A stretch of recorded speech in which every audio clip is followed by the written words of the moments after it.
So இன்றைக்கி நம்ம kitchen paradise சேனலில் ஒரு பர்ஃபெக்டான தாபா ஸ்டைல் பன்னீர் கீமா எப்படி செய்கிறதுன்னு பார்க்கலாம். ஸோ நம்ம ரெசிபிக்குள்ளே போகலாம் வாங்க.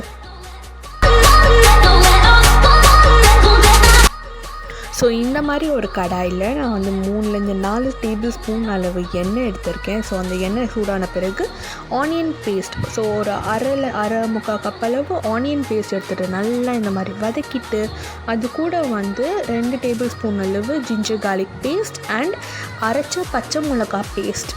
ஸோ இந்த ரெண்டுத்தையும் நல்லா போட்டு நல்லா ஃப்ரை பண்ணிடணும்.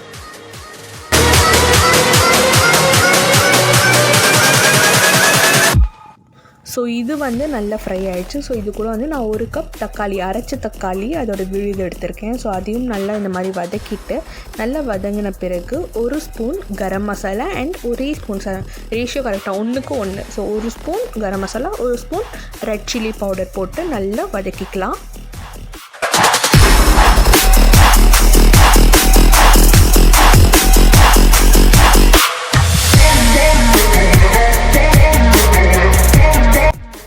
ஸோ இந்த மசாலாவோடு நான் வந்து தேவையான அளவு தண்ணி ஆட் பண்ணிவிட்டேன் அண்ட் இதோட 1 tablespoon frankie masala add பண்ணுறேன். ஸோ ஃப்ராங்கி மசாலா எப்படி செய்யணும்னு தெரியாதவங்க பன்னீர் ஃப்ராங்கி வீடியோ பாருங்கள், லிங்க் நான் டிஸ்கிரிப்ஷனில் போடுறேன். ஸோ இது வந்து நல்லா இந்த மசாலா வந்து நல்லா கொதித்து வரும்போது நான் வந்து வீட்டில் செஞ்ச பன்னீர் ஆட் பண்ணுறேன்.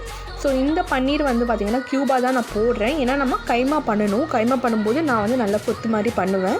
ஸோ நான் க்யூபாக ஆட் பண்ணுறேன் அண்ட் இதோட வந்து கொஞ்சம் ஷ்ரெட்டட் பன்னீர் ஆட் பண்ணுறேன். அதாவது ஷ்ரெட்டட் பன்னீர் மீன்ஸ் கிரேட் பண்ணி நல்லா திருவின பன்னீர், அதாவது பொடியாக இருக்கிற பன்னீர். ஸோ அதையும் நான் இதோட ஆட் பண்ணிவிட்டு நல்லா மிக்ஸ் பண்ணி ஃப்ரை பண்ணுறேன்.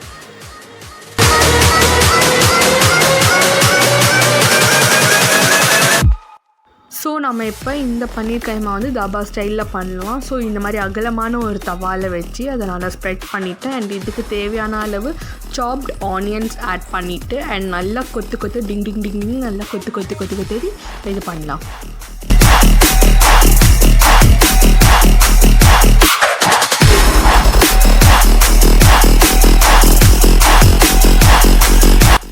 இந்த கைமாவை இந்த மாதிரி நல்லா விரித்து பரப்பி விட்டோன்னா அது இன்னும் நல்லா ரோஸ்ட் ஆகும். ஸோ நல்லா இன்னும் டேஸ்ட்டும் வந்து நல்லா இன்னும் எக்ஸ்ட்ராவாக கூடும்.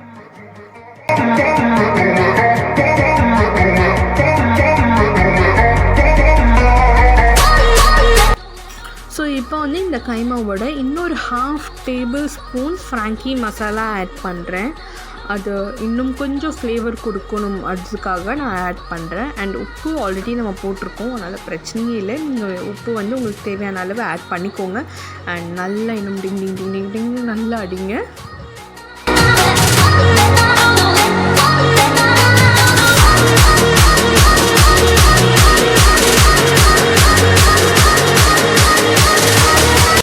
நான் இன்றைக்கி இந்த பன்னீர் கைமா வந்து ஒரு பர்ஃபெக்ட் வீட் பராத்தாவோட சாப்பிட போகிறேன். ஸோ நீங்களும் இந்த பன்னீர் கைமாவை சாப்பிட்டு எப்படி இருக்குன்னு கமெண்ட் பண்ணுங்கள். Until then, bye from Kitchen Paradise.